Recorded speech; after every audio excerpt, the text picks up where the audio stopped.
Jadi beberapa hari yang lalu aku decide untuk buka laporan keuangan Tapera, tabungan perumahan rakyat di tahun 2022. Dan menurutku banyak fakta menarik sih yang akan aku share di video ini. Salah satu yang aku mau point out adalah tujuan diadakannya Tapera ini. Apakah sebenarnya untuk pemerintah ataukah untuk rakyat?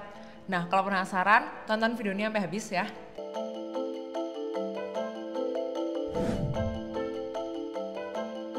Jadi untuk kalian ketahui, Tapera ini sebenarnya udah punya pilot program yang udah dijalankan dari tahun 2016 yang lalu.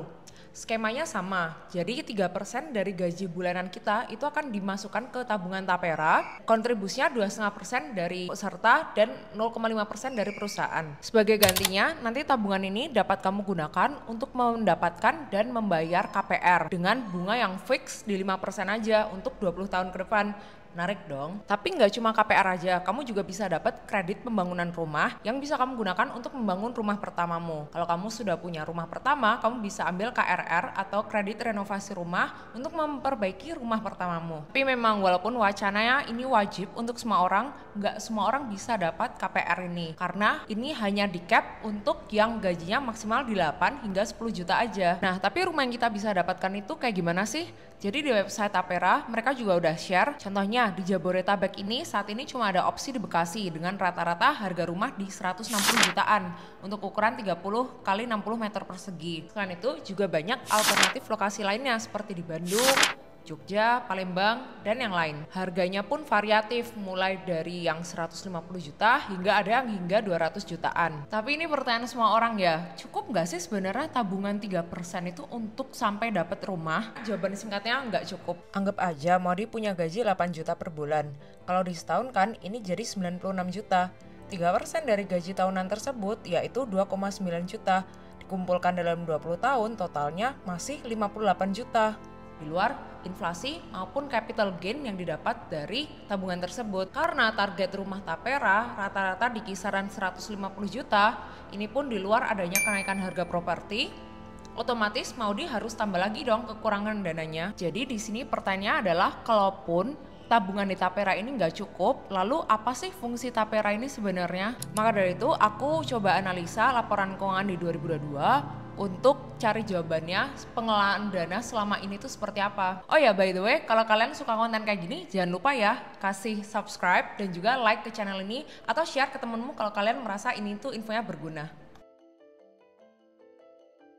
Jadi hingga akhir tahun 2022 udah ada sekitar 3,8 juta orang yang ikut program Tapera dari pilot program yang dilakukan untuk PNS terlebih dahulu. Walaupun begitu, realisasi penyaluran KPR FLPP itu masih di sekitar 226.000 unit aja. Berarti nggak sampai 6% peserta Tapera itu yang mendapatkan alokasi unit rumah. Nah, umumnya dana yang dikelola Tapera ini dialihkan untuk 3 fungsi, yaitu pemupukan atau investasi, pemanfaatan atau alokasi ke kredit, dan juga cadangan atau reserve. Di pemupukan, Tapera menggunakan dananya untuk membeli obligasi, baik surat hutang negara maupun korporasi, juga ke pasar uang, seperti deposito.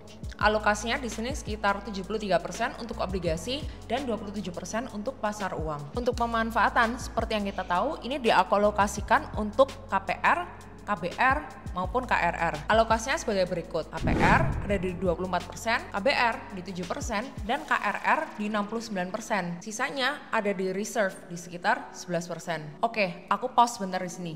Menurut kalian ada yang menarik nggak di sini? Nah, biar makin jelas kita buat pie chart kayak gini aja ya.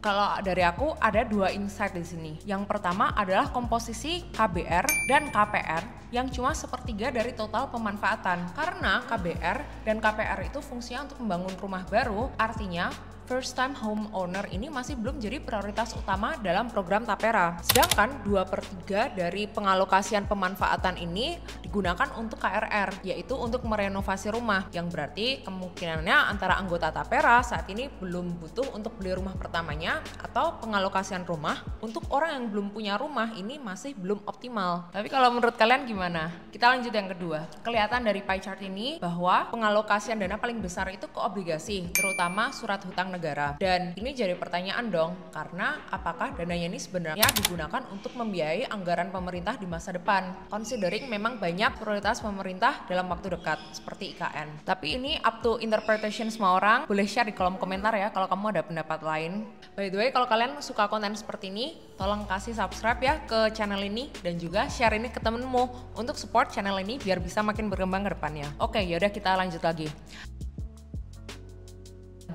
Kalau tadi kita udah ngeliat dari sisi pengelolaan dana di Tapera, sekarang aku mau compare dari sisi pengelolaan dana yang diinvestasikan. Seperti yang kita tahu, karena nggak semua peserta Tapera itu eligible untuk mendapatkan KPR, alternatifnya itu adalah menggunakan uang ini sebagai tabungan untuk pensiun. Tapera sendiri udah kasih promise bahwa tabungan ini nantinya akan growing di sekitar 2,5% hingga 3% per tahun. Tapi ini sebenarnya dikit banget ya, karena kalau kita adjust dengan inflasi yang sekitar 3 hingga 5% per tahun, ini jatuhnya akan jadi net, gak losing tapi juga gak growing. Hopefully kalau performanya bagus di tahun itu, harusnya return ini nanti akan di-adjust lagi ya. Ini sih yang bikin aku gak srek juga, karena bukannya lebih untung kalau kita bisa manage 3% gaji kita yang diambil tadi untuk kita beli surat hutang sendiri atau kita beli reksadana pendapatan tetap sendiri aja. Karena contohnya kalau kita ambil obligasi terbaru ST12 yang returnnya di 6,5% atau reksadana Capital Fixed Income Fund ini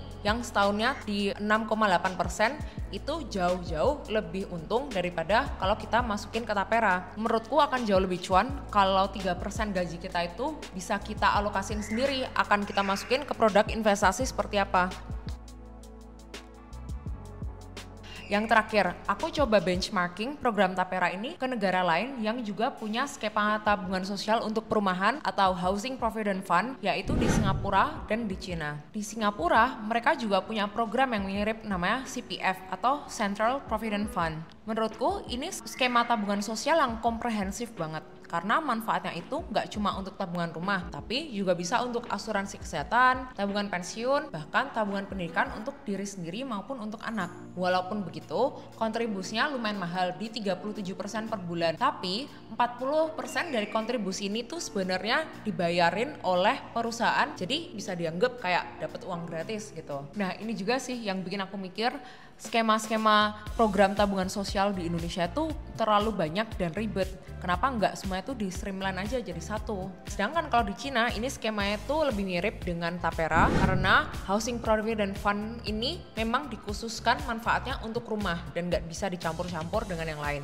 Kontribusi dari gaji per bulannya itu juga lebih tinggi di 5% hingga 12%. Cuma kalau yang dari kita baca di jurnal ini ada banyak masalah dari HPF karena harga properti yang makin mahal. Jadi utilization rate-nya itu rendah karena pinjaman dari KPR-nya aja nggak bisa untuk menutupi down payment properti itu. Selain itu juga banyak perusahaan kecil yang kabur dan nggak bayarin HPF untuk pegawainya. Makanya collection mereka pun jadi nggak optimal. Jadi sekian sih pembahasan di video ini tentang program Tapera. Menurutku walaupun programnya belum akan berjalan dalam waktu dekat, harusnya kita udah bisa mulai berpikir kritis. Sebenarnya kalau dari rakyat yang dibutuhkan adalah transparansi dari pemerintah dan accountability untuk pengelolaan dananya. Karena pasti yang kita mau adalah untuk dananya disalurkan ke pihak yang tepat. Dan semoga juga dari semua question yang ada ini nantinya bakal di clear out satu persatu sama pemerintah ya. Kalau dari kalian sendiri gimana? Kira-kira ada pendapat atau pertanyaan seperti apa? By the way, aku minta maaf kalau ada data yang salah yang aku present di sini. Dan tentu aja ini nggak untuk menyinggung pihak manapun, tapi lebih untuk berbagi info aja. Yaudah, jadi sekian videonya. See you in the next video. Bye-bye.